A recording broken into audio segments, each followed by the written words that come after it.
like to call the regularly scheduled council meeting to order for Monday, August 18th. Present is Councilmember John Manette, Councilmember Andrew Touchette, Councilmember Carter Finnegan, our clerk treasurer James Johnson, and joining us by video is Mayor Rick Alford Chase. Also present is Tom Bernier, Director of Public Works. I believe that's everybody. I've got two additions. They're event permits. We've all got a copy.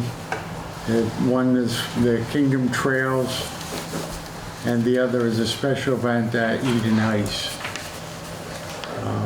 Everybody has a packet. I don't know if you had a chance to look at it. Yeah, those came in this morning, so they're not in the packet.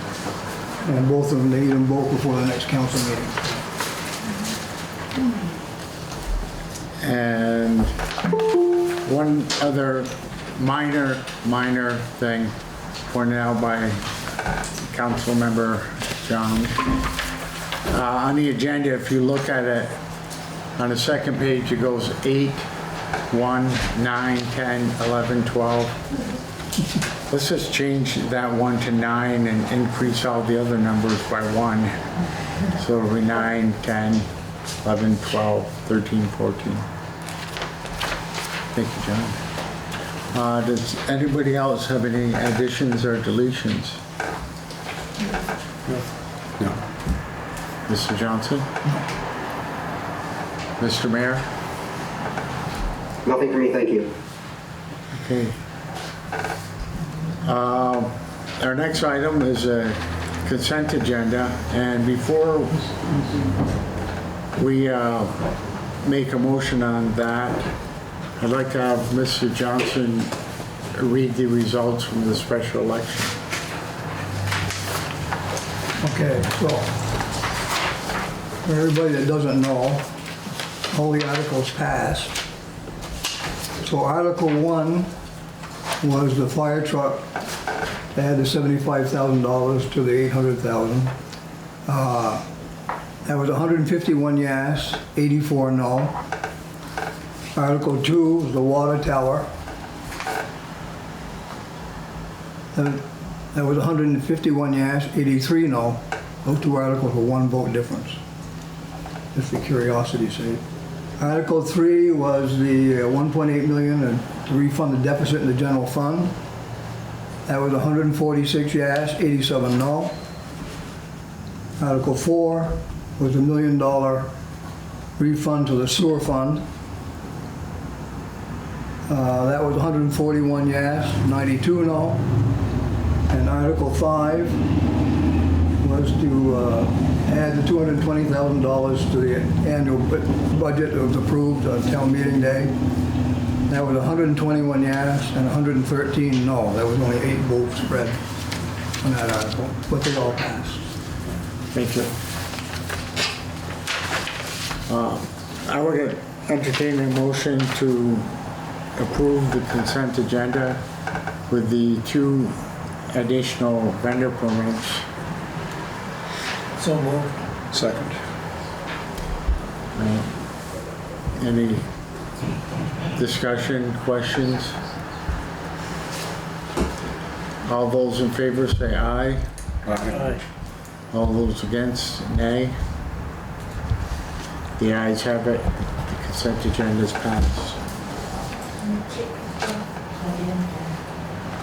The next item on the agenda is an executive session with our attorney, Bariah Smith, who is also on a video conference, to consider matters related to Jennifer Buerling lawsuit and related confidential attorney-client communications. I would entertain a motion to enter into executive session per Title I, Vermont Statutes Annotated, Section 313F. So moved. Mr. President, I think we need a different motion first that Bariah could lead us through. Am I correct about that, Bariah? Yeah, sorry, President Charbonneau, because the statute requires the city council to make a finding that premature public knowledge would put the council at a substantial disadvantage by disclosing attorney-client privilege, and then we move to enter pursuant to 1 VSA 313A1F. Okay, we'll need to, We recommend doing. So we recommend doing two motions. The first one making the finding. okay, do we have to withdraw the motions currently? No, nobody's, we didn't vote on it. All right, I don't think anybody seconded it yet. You're good. then I will entertain a motion that, For the finding. For the finding. I've got the wording to that, by the way, so you don't have to. Oh, okay, thanks, sir. to enter into executive session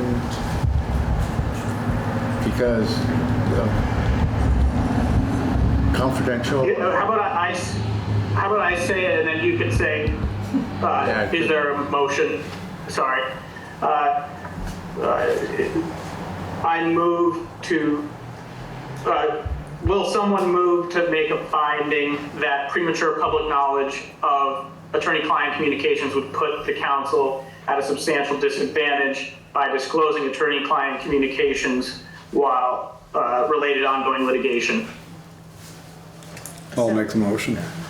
Is there a second? I'll second. Then I'll need a motion to enter into executive session. You gotta vote on that one first. Oh, man. All those in favor say aye. Aye. Aye. All those against? The ayes have it, motion passed. Now we can. Now, God, can we have a motion to enter into executive session for Title I VSA 313F to consider matters related to Jennifer Burling lawsuit and related confidential. And just a friendly amendment, suggest a friendly amendment that the statute cited is 1 VSA 313A1F. I stand corrected. Sorry. That's okay. We'll get through it. On the agenda. And also to invite into this executive session our attorney, Bariah Smith, and our mayor, Rick Alfred Chase. Do I have a motion? So moved. A second. I'll second. Oh, yeah. All those in favor? Aye. Aye. All those against? The ayes have it. We are finally in executive session.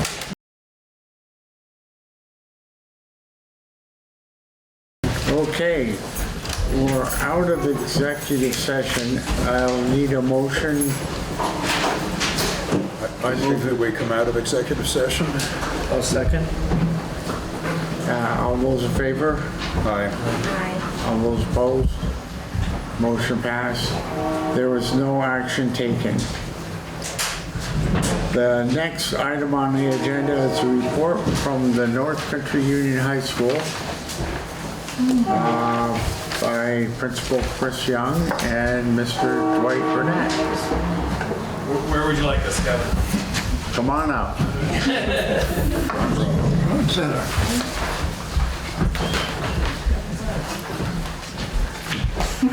Hi, everybody. I'm Dwight. I'm the chair of the building committee at the high school, and I'm happy to be here this is really our first time you guys are on the leading edge of knowing more about what's going on at the high school. We had a meeting with our neighbors, the great people at the Legion, just to kind of let them know what we were up to and what we were thinking. And we're here tonight to kind of bring everybody here in Newport City into, with a little bit more knowledge of what's going on. Now, has everybody heard about PCBs in here? Everybody kind of have an idea of what what PCBs are. And but to be honest, we were thinking even before the discovery of PCBs at the high school that we were looking at a campus and a series of buildings that we were putting an awful lot of money into. I'm also the chair of the business ops committee. And so we see, in business ops, that's where all the money is decided on, what's going to be spent. And, we're, looking at repairs and repairs and repairs. It was kind of tough on our budget. And we were already thinking, there are things like bathrooms and other kinds of things that really needed to be worked on. And so the PCB issue came about through testing, and we found out that we've got plenty of it. And so it, as you know, this time last fall, we were, looking at, having tents out for the students to be in, and that was a tremendous success. Everybody, I mean, it was recognized by the governor. I heard, the governor thought a lot of North Country High School and our principal, Chris, for being able to make this happen and for there not to be a big hiccup in the education of the kids here. So, as the chair of the building committee, I'm actually really excited that I've got this wonderful group of people that I work with. They come from various walks of life, different various experiences. Some are retired, some are currently working, some are currently employed by the school. And we all get together and we have a chance to cover a lot of, ideas. And that's, been great for us because we needed ideas. We have to figure out, what's going to happen with our little space there that we have. And you really, you need your best minds there focused on it. And so one of the things that we did is we have come up with different versions, and we have a version that we think we're kind of set on as far as a design that might work for us. Mind you, we have to continue to educate at the same site. And so part of the design process is actually being able to figure out how we can squeeze in buildings while we still maintain the campus that we have. And so it's really a bit of magic, and we're so lucky to have the architect that we have to help us with this. So I think Chris, you might be best to take it from here. Sure. So this, and you have copies up here, and there are copies available to you. This is the general concept. I will guarantee you this will change, and there are about 7 others that are at my office right now. There were a couple operating assumptions that we tried to stick to. One is that, as you've heard from Burlington, there are students who attend Burlington High School who will never go into an actual school at Burlington High School. They'll spend all 4 of their years at a shopping mall. And so we did not want that experience for any of our kids. It's going to be disruptive, whatever it is that we wind up doing. But we didn't want their high school experience to be dictated by a building project. We also wanted to maintain as much as possible the campus feel. And what you see here is the beginnings of that coming together. For those who aren't familiar with our current campus, we have 3 wings. What we call our A wing is primarily our arts, our auditorium, our music rooms, and our gym. The B wing is mostly academics. That's where the science and math and English and social studies classes are. And then C wing is our tech center. And so it was important for the committee to, I think, maintain that they were all sort of distinct, but they were still connected. You know, we don't want kids walking all over Newport to get to their different programs. So that's what you see with this. And as Dwight mentioned, it's a pretty small amount of land that we have to work with if we're going to build a new building while kids are still in session. That prompted a conversation with the Legion. You see on this an assumption that the Legion becomes part of our planning piece and be able to put something on there, whether it's a parking lot or whether it's a playing field. That is not a done deal at all. The Legion has been wonderful to work with.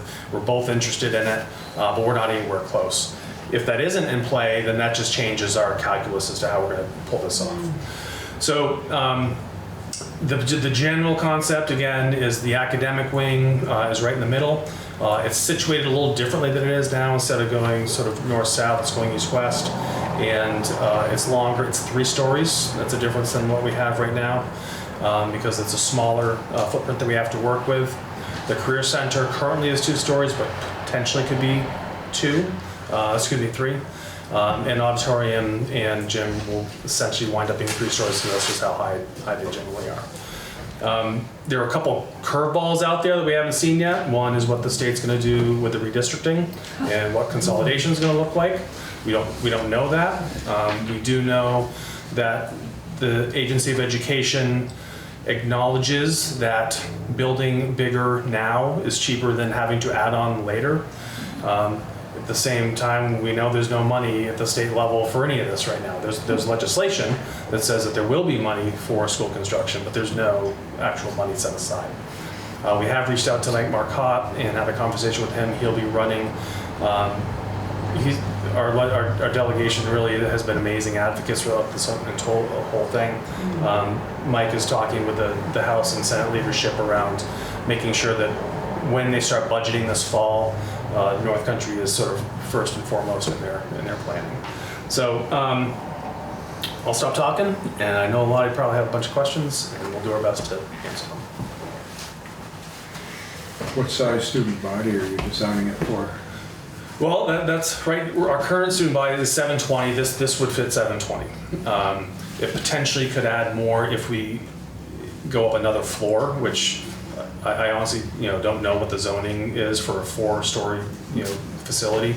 But if we were to, for instance, bring a neighboring school, if Lake Region were to come to North Country, which has been, it's not a secret that those conversations are happening, that we would have to find some more space on this campus somehow.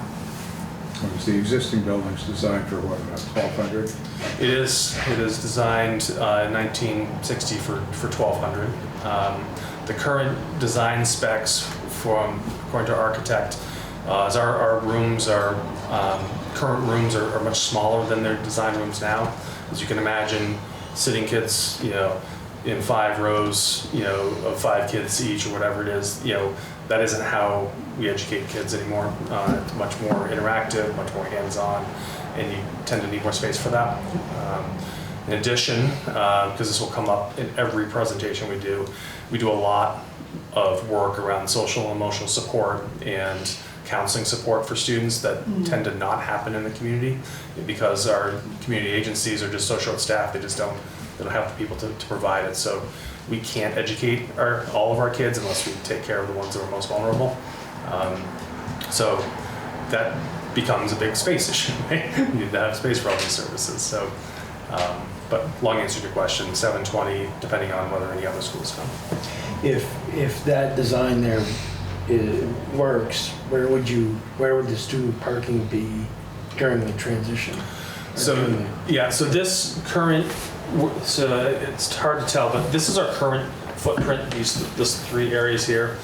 The new building would essentially go where the JV soccer field is, for those who are familiar with the campus, would be built there. And then when we leveled the buildings, that would be turned into either fields or parking. This parking area that we show here probably isn't big enough for that. And so one of the solutions that was discussed, I don't know if you've all seen the Barnes & Noble parking area in Burlington. it's a 2-level parking area, but you never know it's 2-level parking area because it's just like a half a floor up and a half a floor down. So that was a conversation about whether that would essentially double the parking without having to increase the footprint much. I think what you were implying in some way was what happens with parking while the construction's taking place. Correct. Yes, and so, and that's, that's something that probably we're gonna end up talking to the city about at some point, to try to understand, if there's anything that's available. And we aren't far enough along into this to be able to say that we have a firm idea of where parking is gonna be, but it is something that we're concerned about. What is the length of construction are they proposing now? It's 3 years. Yeah. There's I don't think there's not much of a way around that considering the size of the project that, once you start into the actual drawings, and it's one reason it's not, time is a little bit of the essence because every time we miss a spring date, we're another year out because, summer is no longer construction season. We have about, at most, 10 weeks of summer and no one can get anything done during that. So it's a matter of staging it over the course of several other years. And it takes about a year for the concept to actually translate into drawings. So anything that you see here, has got to, we actually have to make decisions on what the space is going to look like, and all that goes into that, and that's another part of the committee's responsibility as well, to try to understand how to do that.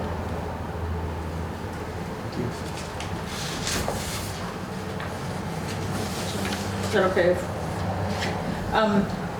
So you mentioned about the parking and the building and you talked about, we were talking in the hall, but also you were talking about having to remediate the soil. Is that going to be an issue with this whole section back here? Say if you were going to build a parking deck down below, is that you would have to make sure all of that soil is removed, correct? So that it's super preliminary data on soil contamination.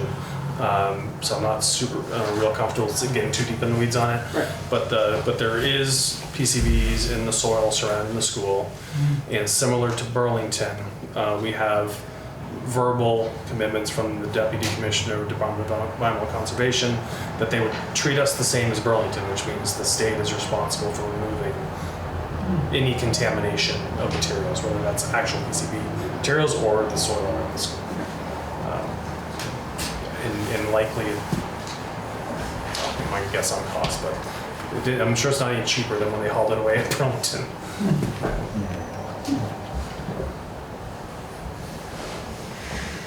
So it sounds like you'd be looking at best, breaking ground in the spring of '28. Is that a fair statement? If I was trying to do the math.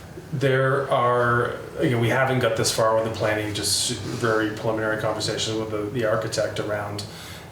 They can do some staging since it's not impacting the current learning environment. They could start that potentially in the fall, depending on when there was a bond vote. Like if for instance, we went to bond vote this fall, it's possible that there would be groundbreaking next fall. Because they would have the bond vote, they would have the year to do the drawings, or they'd have 6 or so months to do the drawings, and then there might be some preliminary. Couldn't quite hear you. A year from now. If we went to, and I'm not suggesting we're going to bond vote in the fall, because there's a ton of work, but we have to have these meetings in every community in the entire SU. We have to get a lot of questions, we have to bring them back to our committee.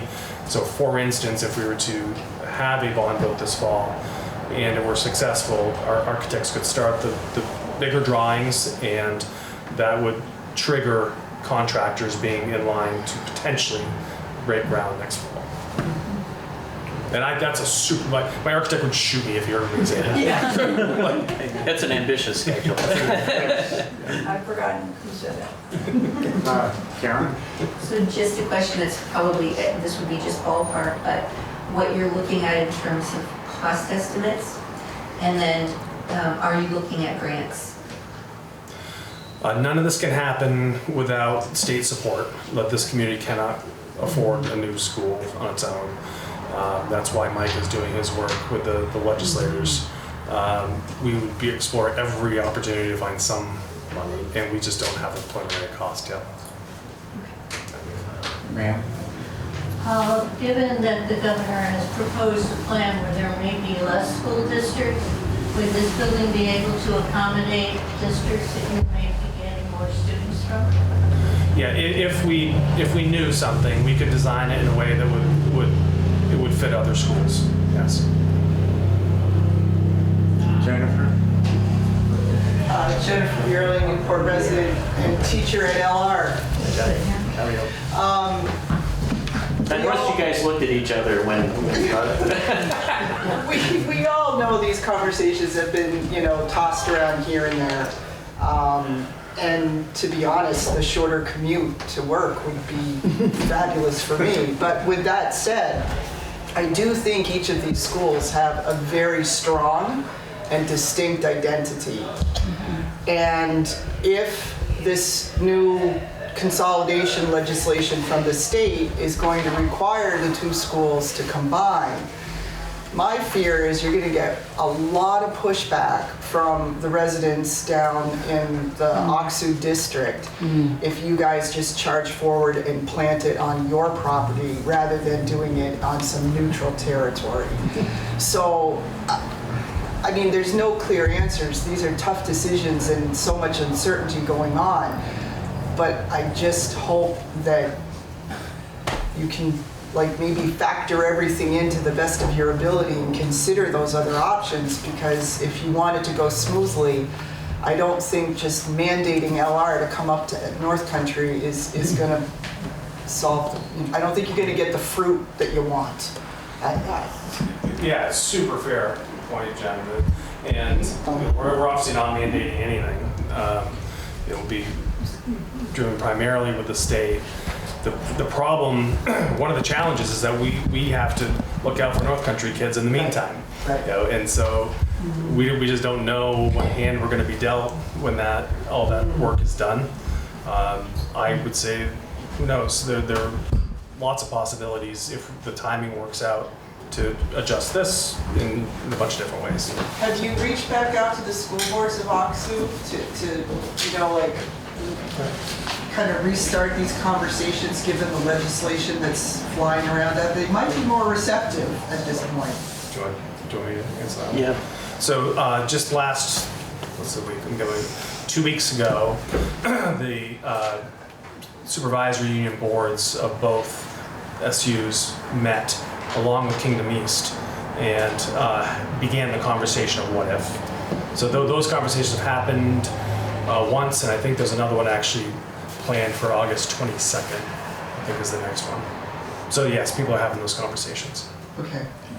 Thank you. To try to find a neutral space, halfway in between, say, is a very difficult thing to be able to do. There's a lot of agricultural easements. There's a lot of beautiful land out there that is currently really unobtainable, for something like that. And we spent some time thinking about this during the planning period. And there's also, the other aspect of this is that we're having,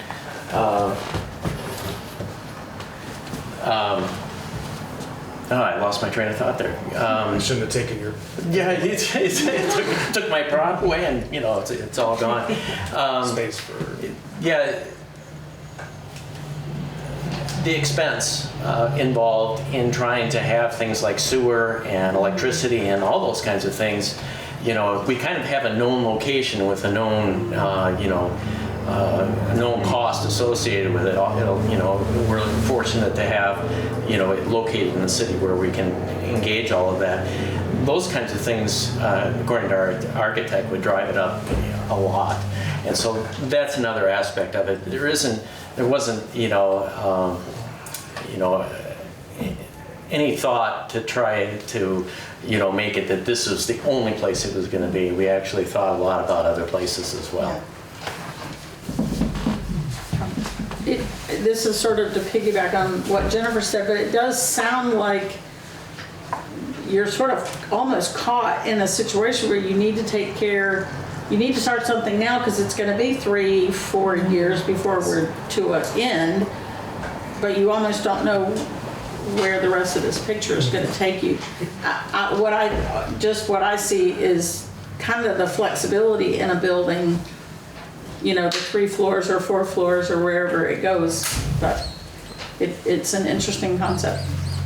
And we haven't even gone into what the Environmental Protection Agency has to say about how long we have to do this, which is another factor that is to be determined. Once the EPA knows that you have PCBs, they have an interest in you doing something about it sooner rather than later. It would seem that the mitigation of the PCBs would offset the additional cost of the water and sewer too. I mean, that's something to be keeping in mind. I mean, I know the state's covering the PCB mitigation, but maybe the state would cover the water and sewer. I don't know.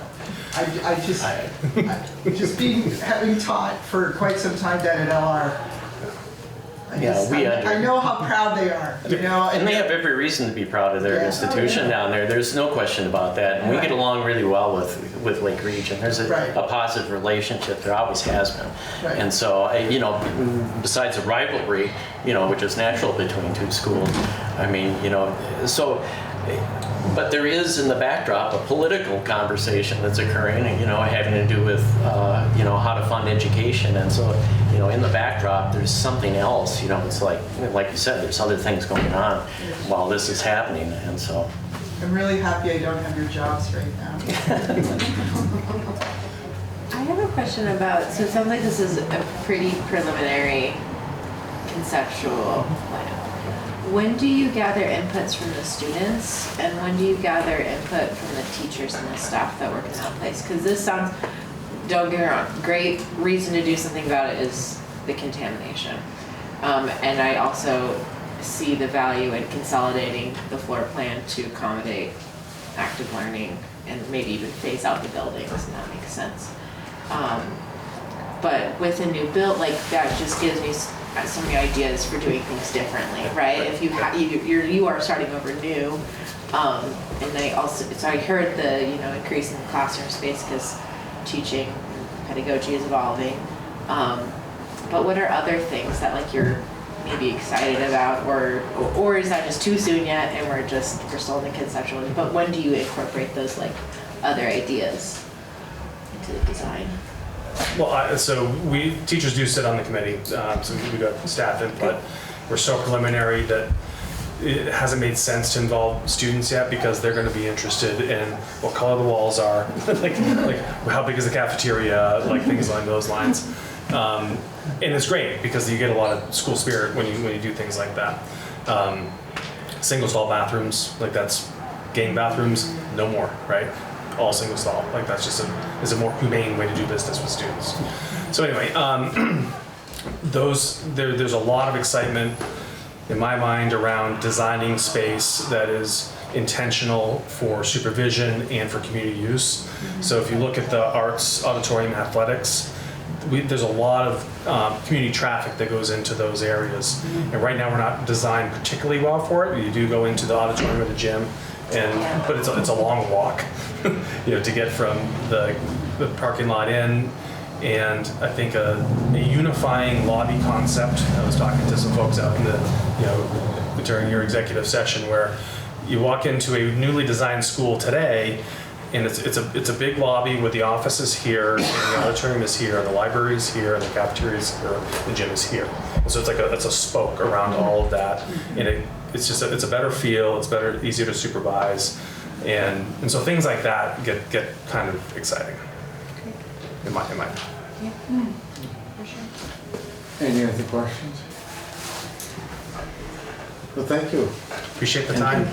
Appreciate you coming in. Good luck. I'm grateful. Stay tuned. We'll probably be back. Yeah. Oh, I can guarantee that. We'll be back. Thanks, everyone.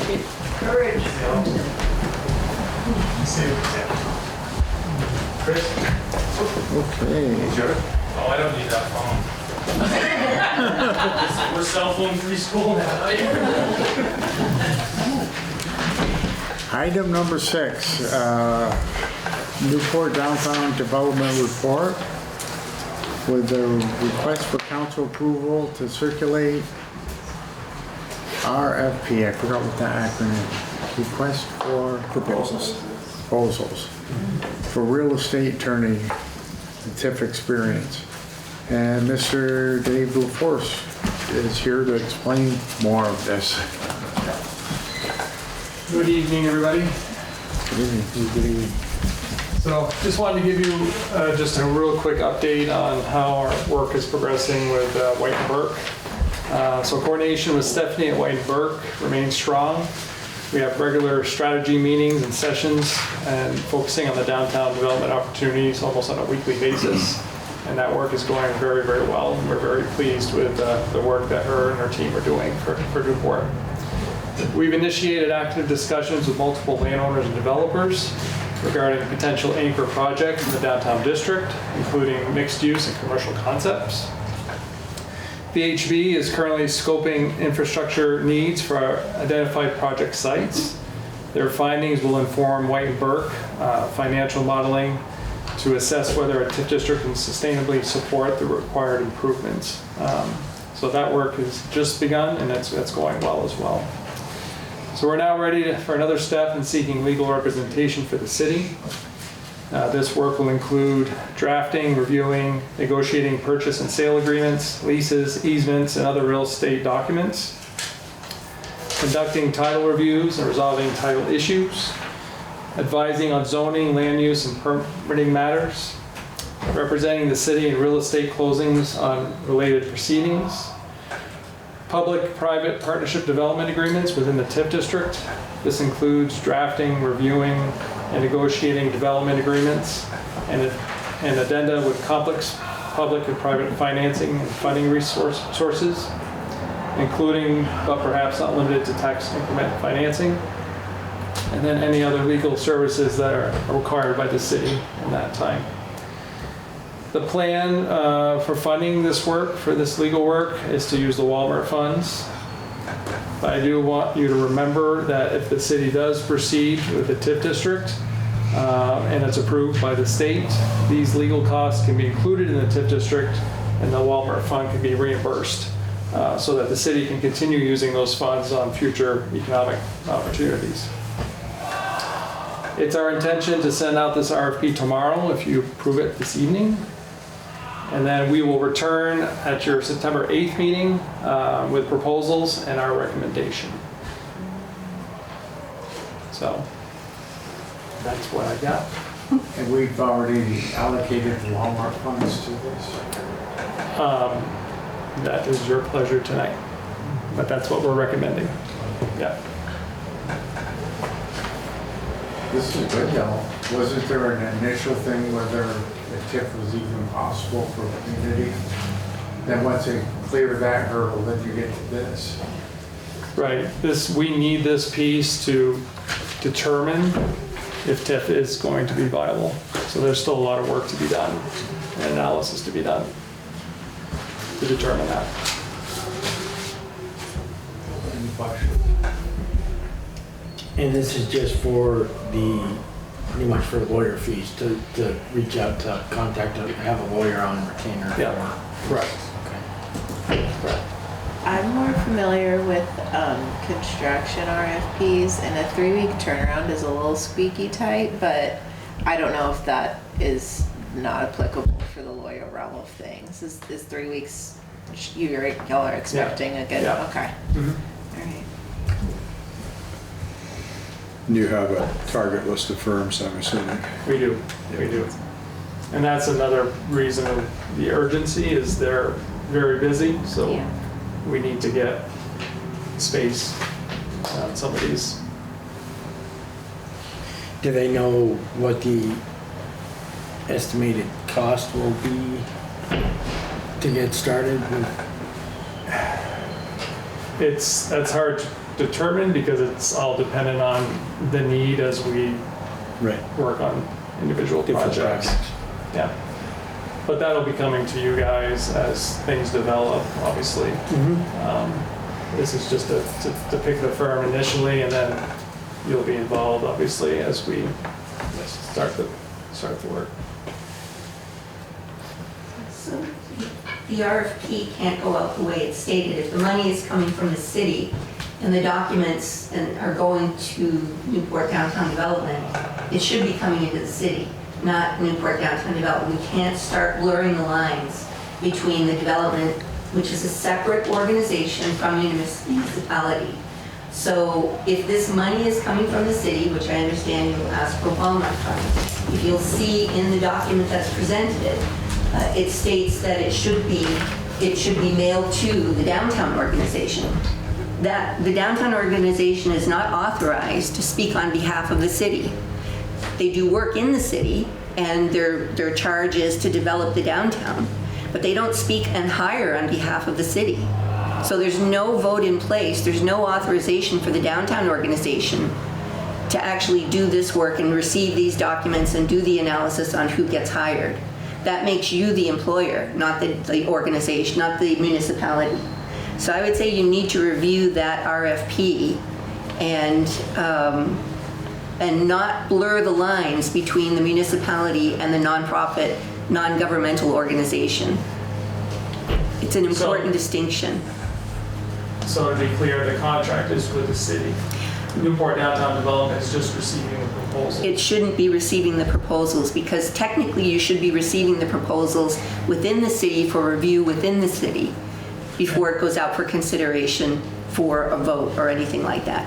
It gets very confusing for consultants to be saying, oh, we're sending it to the downtown organization, but we're working for the city. I think we need to draw a very clear line here because it will get very problematic.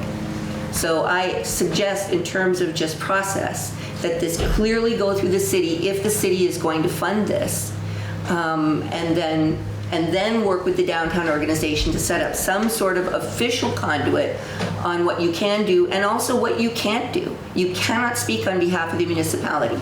You simply can't. That's not your charge. This is not the Whitenburg, the legal one, so we entered into the contract. I'm not sure what your question is.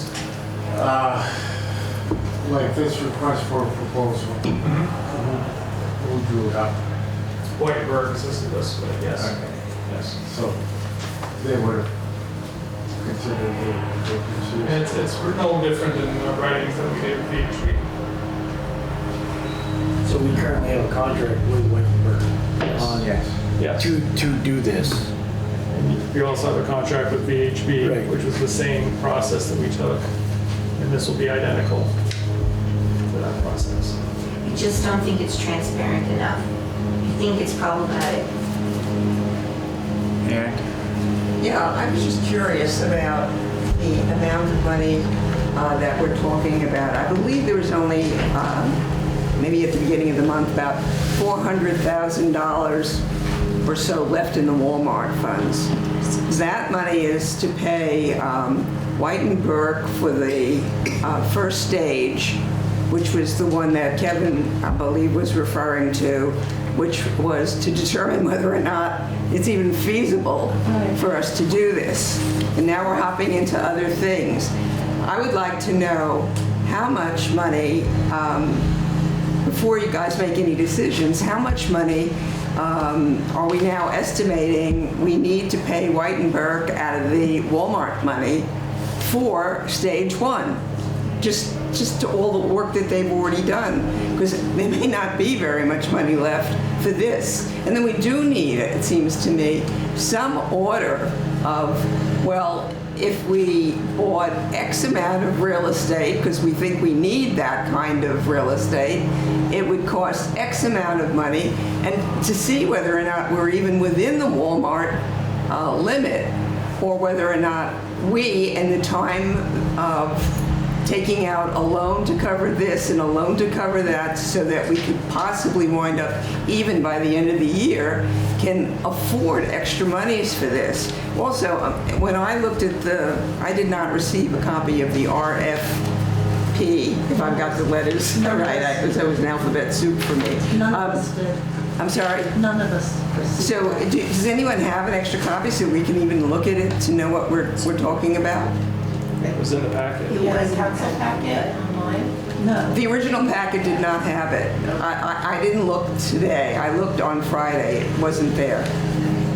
What I received on Saturday had it from Rick, so. But that might be a little special one as opposed to the one us peasants get. Okay, so I'll just take a minute. Somebody's given it, Lori's been good enough to give me a copy. I'll just take a minute to look at it. I might have more questions. Laura? So, the other thing I'd just like, if I'm not, I hope that I'm correct in stating this, but the Walmart funds were consolidated with the other funds at the end of the year. And if it's my understanding that that money has not come back out of the 2.79, right? And that we borrowed the tax anticipation note from Pasumsic. And I'm just a little concerned about making sure that the flow of money in and out is done correctly and that it's recorded correctly, and where is it? Just a concern. Mr. Mayor? So let me just see if I can take some of these and help to clarify. First of all, to Lori's question, it's true that the money that was borrowed in June from the Walmart fund remains an obligation, but it is that account currently is sitting at about $35,000, and there's $350,000 owed to it from the general fund. There's way more than enough to cover that from the line of credit, and the intention is at the moment when it's needed, the line of credit will provide the money to repay that fund so that the obligation can be met. So there's no concern from my perspective with that. I just looked, and the packet that we posted has the RFP in it. So there may be confusion about what it was that folks were looking at, but it was a short packet, and there was a 2-page proposal, I think, on pages 5 and 6 or 6 and 7. If somebody wants to go make some copies of it, they're welcome to do it. And I'll just speak to the questions that Karen was raising. The assumption at this point is that we're working with the memorandum of understanding that the council signed in January with between the city and Newport Downtown Development. And what that said was that Newport Downtown Development would manage the logistics, the mechanics of the work with Whitenburg and the related work to try and get through the feasibility study in the application stage. And that the NDD would not take any actions without coming back to consult with the council as they were doing so. So tonight is actually just a pro forma move to say this is the next step, and the circulation of the RFP would then come back hopefully with a recommendation to the council in about 3 weeks for the council to take action on. So I don't see that this is any different than the work that was done with VHB, the final selection of VHB back in the spring. And then finally, to speak to Ann's point, sorry, I just blanked. What was Ann's point? Money. How much money do we have to spend on all of these things? So just to be clear, from the beginning, we've been talking about the total cost of White and Burke's services coming in at around $100,000 for the feasibility study, $50,000 for the feasibility study, and if that feasibility study warrants moving ahead with an application, roughly another $50,000. We have a signed contract with White and Burke, not for roughly, for $50,000 to do that second stage as well. From the beginning, White and Burke was clear that there would be a number of other contracts necessary along the way in order to complete this work. That could include engineering or more drawings like VHB has been contracted to do, or this kind of legal help on specific matters. And their estimate was that the total cost of this process, if it all goes smoothly the way we would expect it to, would come in somewhere probably in the neighborhood of somewhere between $175,000 and $200,000 roughly. So there's more than enough money in the Walmart fund, in that obligated fund, to cover the cost of both White and Burke and the cost of any related other organizations that we have to hire, any other businesses we have to hire to do this. If we think there's any risk that we're approaching that limit, Obviously, the council would have to come back and have a conversation about that, which we'd be prepared to do. I think part of the concern about this is that this presentation follows on from the election, the vote that we all took on Tuesday, which was about money. It was about an obligation, there's another one, that holds us, the taxpayers, responsible for a lot of debt. The city already has 2 law companies working with them, so now you're proposing a third, right? And yes, there's a quote, note of obligation in the Walmart fund, but the way that's going to get refilled is with the other money that's there that we've just signed off on and taken responsibility for. Reluctantly, but we've done that. So actually, Pam, if I could, that's a misstatement, so let me just correct it. Where that money would, where the obligation would be covered would be out of the line of credit to help with cash flow obligations for the city that was approved at the beginning of July. That line of credit that was taken right at the beginning of July. So it's not, I understand the point you're making, and you're not wrong. We knew from the beginning that we would have to replace that fund regardless of what happens. but we're filling it with credit, which is fake money as far as we're concerned, that we're then responsible for. So you can understand that there might be some concerns amongst those of us in the peanut gallery. Yeah, I thank you, Pam, for that, because there's been no stronger supporter, if there is, I'm happy that there would be, but for the development of Newport than I am. And I just think the timing is off on this. I appreciate the enthusiasm for exploring the TIF district. I understand a lot about TIF districts. I think you need to present to the community what some of the downsides of a TIF district are so people understand the tax implications on properties that are adjacent to the TIF districts before we move ahead with this. And I understand maybe that'll all come out in the feasibility studies. But right now, our community is reeling from a decades-long mistake in our budgeting process that we're now having to pick up. We don't even know yet what the impact is going to be on our taxes come the fall. We don't know that yet. We've seen it in the water and sewer bill. But I'm just saying, why don't we put the brakes on this for now? I understand the downtown organization still isn't done with the property over on West Main and the Causeway that needs to be finished. We're still finishing up our new water tower project. We have the intersection projects that are being done. So putting the brakes on a TIF district conversation right now, you said nothing's really changed since January. Absolutely, a lot has changed for the taxpayer since January. And I do think moving into a line of credit is what gets us into trouble because we say, oh, that's our safety net. That line of credit should never be touched unless it's an emergency. This is not. It's not going to hurt us to take another 6 months to leave the downtown development site vacant. Right? It's been that way for 10 years. So I'm not really understanding the drive and the push. I understand the drive to develop Newport, but I'm not understanding the push to ram it through, especially in August when there's very few voters in the city to do the voting. You know, I think you should really do a process of communicating what this is to the community, what the benefits might be, there's no guarantee, what the downfalls are, and the impact on our tax base. But I don't see a reason for us to put ourselves into a line of credit obligation to do this at this point.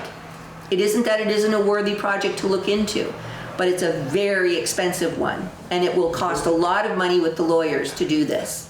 This is exactly what we entered into agreement with the downtown development to do. At that time, if I remember correctly, we said we had Walmart funds that we would set aside for this purpose. And as the mayor had indicated, part of the money that the city put on the balance is going to repay back the Walmart funds, which we have already entered into an agreement would be used for this TIF district. But that's a substantial change in conditions. We don't have the Walmart funds right now to do that. I would say wait until it's reimbursed and then pick up that contract. I just don't think we should just willy-nilly say, oh, we can use the line of credit for this. I'm sorry that it would interrupt the work, but we are, as the taxpayers, are saying, my God, how much more are you going to put on to the taxpayers? Ms. Bierling, Jennifer? Jennifer Bierling, resident Newport. The other thing that you guys are up against is that the charter doesn't support multiple attorneys. Absolutely. You right now are in violation of the charter, in my opinion. It says that the city is authorized to hire a city attorney. That's a singular. We already have 2, now we're looking to go to 3. I understand that the legal community has changed over the years and lawyers now are very specific in their areas of practice and that the charter may be outdated. But that's what you're stuck with. You're stuck with your charter unless you do a revision of your charter. So. Thank you. However, there's nothing that prohibits the city from contacting an attorney that specializes in a certain area. The charter prohibits it. It says you're going to hire one attorney, a attorney. For the city. Forgive me, it does not say one attorney. It says So I do think that this is a matter of interpretation. I've had a conversation with our city attorneys at SDNF. They interpret it differently than you do, especially for the reason you just mentioned, which is that the legal landscape has changed dramatically since this language was created. So while I appreciate the concern, and we have to be attentive to the charter, I don't believe we're in violation of the charter when we look at hiring a very specialized attorney who knows how to do this work well to help the city avoid any kind of long-term liability. But why do it now? That's the question. What's the rush? Thank you. So, is there anything, it's obviously if we wait 6 months, we're gonna be out another 6 months or however long. Is there anything that would hurt us if we did wait 6 months, as opposed to having to wait even longer? Is there something potentially on the horizon that is needed that you can speak of? Rick, I don't know if you want to take this one. Well, I don't think my opinion will shock anyone. It's my judgment that we made an agreement with White & Burke that they would do the work of trying to carry out the feasibility study. And this is part of the work that is necessary in order to do that. It's work that they informed us would likely be necessary. We were thoughtful as a council back in January about how that work would be paid for. And we agreed that it would be paid for through the Walmart funds. The Walmart funds exist as a legal obligation that the city council has maintained.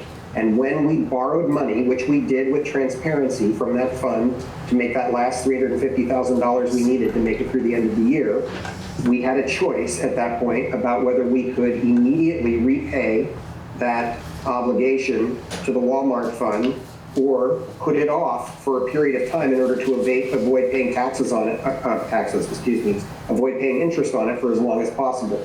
So the money as an obligation is there. It does not cost the taxpayers any more money. And in my judgment, the process needs to move forward. If we want to see a future for the city of Newport, we need to be working right now to set ourselves up for that. Now, 3 weeks from now, we'll see what those contracts look like. We don't know yet because we didn't want to do this RFP without coming and having an open conversation about it. And we can talk about it again 3-4 weeks from now when we come back. And in the meantime, we're still going to need a conversation somewhere, probably mid to late fall, about what the feasibility study actually shows. And White & Burke will come and make a presentation to council and to the community about the results of the feasibility study they've done. And that's the point at which we would decide whether to move ahead with an application to the state.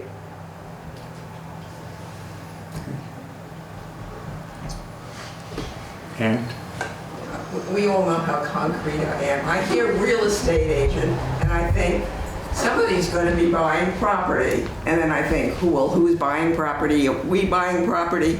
I mean, what are we paying a real estate agent to do in concrete terms between now and, I don't know, 3 months from now? Are we buying Main Street? I don't know.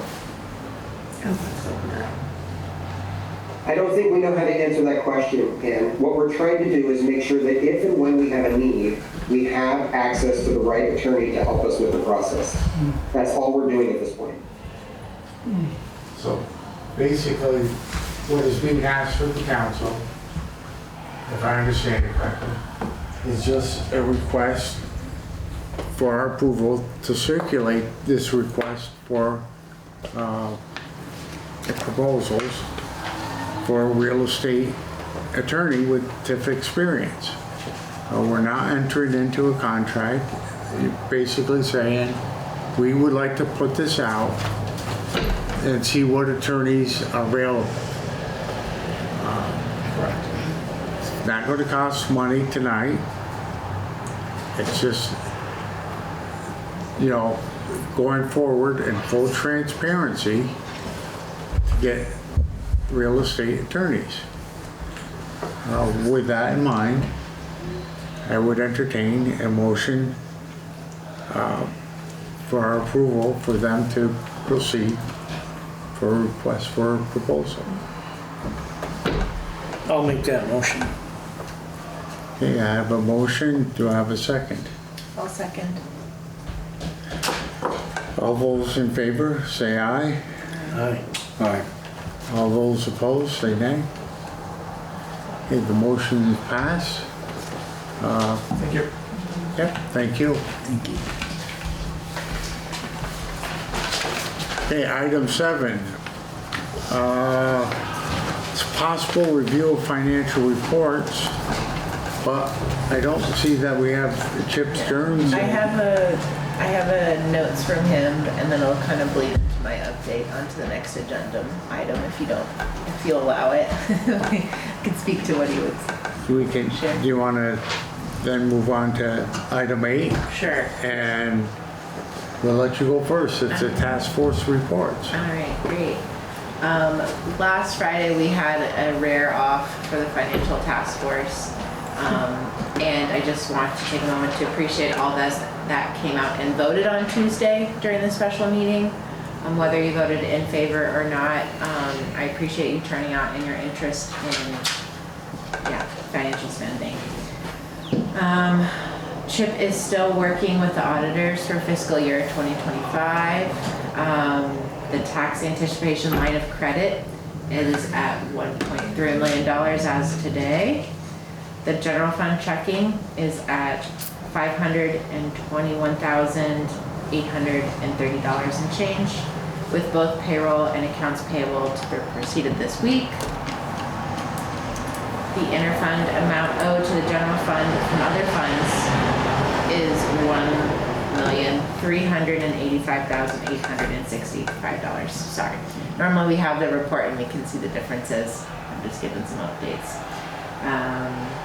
I am comparing, so kind of going back to what the financial task force is doing right now, I'm working on comparing the final spreadsheets that the budgets were approved and then put in the town report, and noting the differences between our NEMRIC system of accounting. So kind of following, this is just the beginning of the deep dive.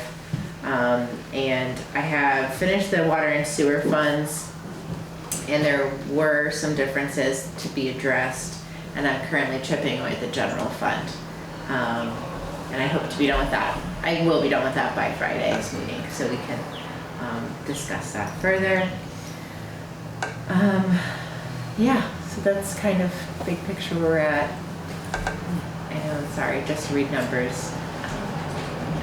Thank you. Yeah. Water and sewer. So our next meeting is September 4th. I think that's whatever the first Thursday in September is, so I think it's the 4th.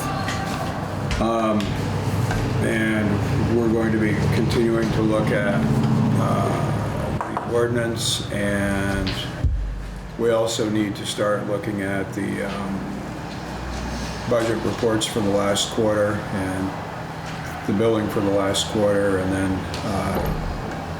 the impact of the vote the other day on whatever rate adjustment might be necessary going forward. So that'll be our task. Beginning in September, we probably are going to start meeting more frequently again. We switched from our every other week schedule to postponing it till September 4th. But I think in September and October, we're going to be meeting considerably more frequently. Thank you. Housing insecurity, public encampments, and community safety. We haven't met since our last council meeting. Our next meeting will be, and correct me if I'm wrong, is August 28th, the same time from 3:30 to 5. And Mr. Touchette. So the fire department strategic planning has not met, although a couple of us had gone down to a seminar put on by First Do, which is a reporting software that a lot of different entities use from everything from training records to hours of service to truck maintenance and they even do inventory. So we went down, a couple of us went down and attended that seminar. It went very well. They did a very good job. We are going to meet again Thursday, August 28th at the fire station at 6 p.m. and to try to look at more information. We're looking now, there's 5 different places to pull information from, and we're trying to go back up to 10 years, which is a hard thing to swallow because there's a lot of different places to find the information, and it's very cumbersome. So that's what we're currently working on, and that's why a couple of us went down to that First Do seminar to look at trying to streamline some things. So more to come on that, but our next meeting is the 28th, Thursday the 28th at the fire station at 6 p.m. So if you're interested, please stop by. Thank you. Item 9 is executive session with Department of Public Works Director Tom Bernier to review personnel file as per Title I VSA Section 313A3. Can I have a motion? So moved. Second. It's a second. I'll second. All those in favor? Aye. Aye. All those opposed? We are in executive session. Just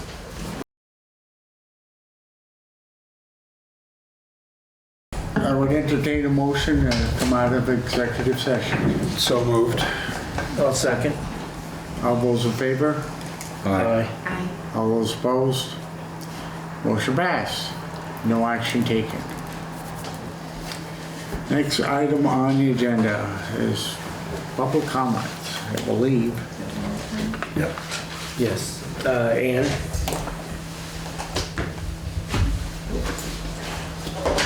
I'd like to just spend maybe a minute talking about the charter, because there's been a lot said about the charter that's negative, but I certainly want to extol some of its benefits. It's been around a long time. It's set some limits on various people's duties, but it also has been a checks and balance kind of thing. So while some people might be unhappy that we might frequently have to go to the public and ask them for permission for making a loan that's more than a year old, I think good that the people get a chance to contribute and give their opinion of what they want. I think it's good that duties are somewhat if you have a city manager in the city manager's position, but still remaining in the council to control a lot of things. So when we talk about changing the charter and updating the charter, I hope that we will also keep all the checks and balances that we can so that there are controls on and limitations on what people can do. Thanks. Thank you.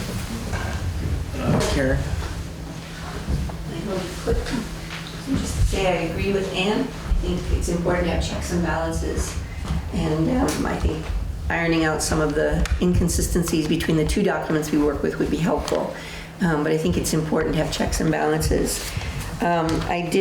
Really what I want to talk about briefly is transparency. And it comes out of, to some extent, the last meeting where I don't think there was transparency in there was no public comment allowed coming out of executive session for the decision, and that's disappointing. I've noticed that the public comment is now pushed later and later into the evening, which can have a chilling effect on folks who want to come and comment about generally what's happened in the last meetings.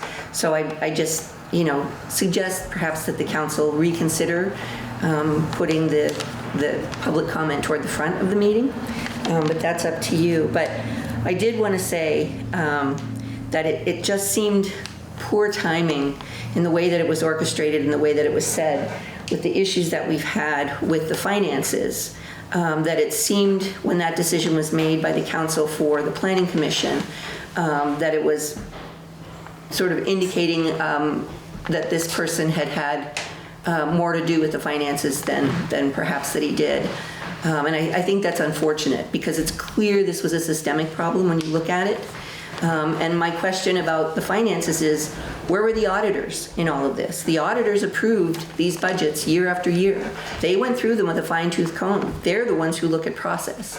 So, I would suggest that if we're using the same auditors for the budgets that we're creating today, maybe they're not the auditors to be using.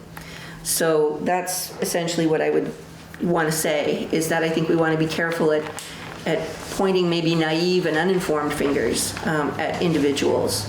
The last thing I want to say is to the reason that was to some extent given was that you wanted that position left open for new people. And while absolutely, I think we want to cultivate new leadership and ongoing leadership, I think you want to be careful in how you state that because it could come across as ageism. And I think it's important to have a balance of people who have been involved in the municipality for whatever reason to help inform the new and to help do that transition. But I would just caution that you don't throw everything out because we've run into this issue with our budget, and that we don't point fingers at people who have done a lot of work for the city, whether you agree with their outcomes or decisions or not. So we're not in a position in our city to throw people away, and certainly to throw volunteers away. So that's all I wanted to say, but please be transparent. And to that end, I would just ask, following Ann's comment about the revisions, is just a question to the mayor, is whether or not he is in fact working with the lawyers himself to make changes and reconcile the charter and the statute. Because that's the word on the street. So we're coming to you for clarification, or at least I am. And if that's the case, what's been allocated to pay the lawyers to do that? It's a very expensive way of doing it. It's usually done in a community process. But if that's being done by you solely, Rick, I think we should know about that. So thank you very much. Thank you. Carol? My name is Carol Darling, resident of Newport. Just concerned with the ongoing sewer smell that's been going on for probably 3.5 years now. And I'd like to know what the plan is going forward to possibly try to fix that. I think they've put a Band-Aid on it for many years now. I think it's toxic to the community. I think it hurts the community when everybody's down at the park for all of the ball games, the kids who wanted to play there, the people who live in that area. It smells much worse depending on which way the wind blows. I've been told that there's no money to fix it. I've called and called and called. Sometimes nobody calls you back. And I think it's a big concern for the area. And all the tourism that comes in, I think it also turns people away by the actual smell that is almost daily. So going forward, I'd like to know, what is the plan to possibly fix it? I've been told that we don't have enough money for the $500,000 park. I don't know. And I can't believe that nobody else in this community has complained about it. Right. And it's just been brushed underneath the rug now for a few years. I'm afraid I can't answer your question, but I can say this. Our mayor is aware of it because he lives very close to the sewer. And I'm confident that it is something that he is looking into because there may be more to it than I know, but it's something that, if not on his mind, is at least confronting him every day he opens up the door. Yeah, so and that's been ongoing, and so what is the plan? The previous mayor knew about it. The previous mayor knew about it. The folks who work at the Public Works know about it. And the community's not told anything, except that there's no money.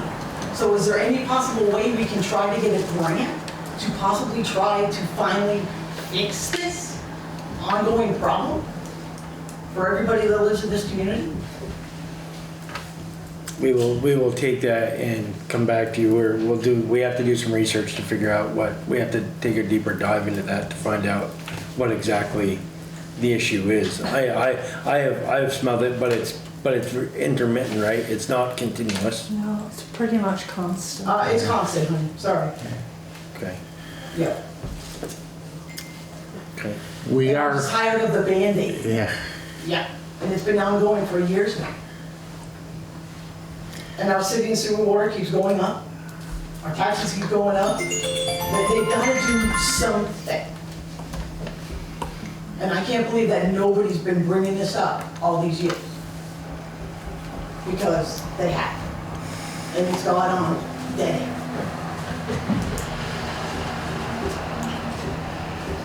Thank you. Thank you. And new business. Carter. Yeah, I just got a bunch of text messages. The 3 members from the fire department are out in South Dakota right now for the final inspection on the truck. And all the text messages with the photos and so on everything is checked out so far. They're doing the pump testing on it tomorrow. And if that goes well, we should expect it shortly. They're coming back. They are flying back into town, I believe, on Thursday. So, John? No. Nothing for me. James? Mr. Mayor? Yeah, just one thing y'all should know is that we have a letter of invitation to come and take the position of financial and office administrator that's been signed by both myself on behalf of the council and by Carrie Schultz. And she intends to start Monday morning at 8:30, Monday the 25th. So we will have a position, a person in that office full-time starting next week. Yes. That is good. And old business. Carter? No. You good? No. John? Nothing from me? No. Mr. Mayor? Nothing from me, thank you. And I need a motion to set the next regular meeting on September 8th, because the first is Labor Day. September 8th at 6 p.m. So, Second. All in favor? Aye. Opposed? Nobody? I would entertain a motion for adjournment at, what time is it? 8:57. 8:57. so moved. Is there a second? I'll second. All those in favor? Aye. We are adjourned.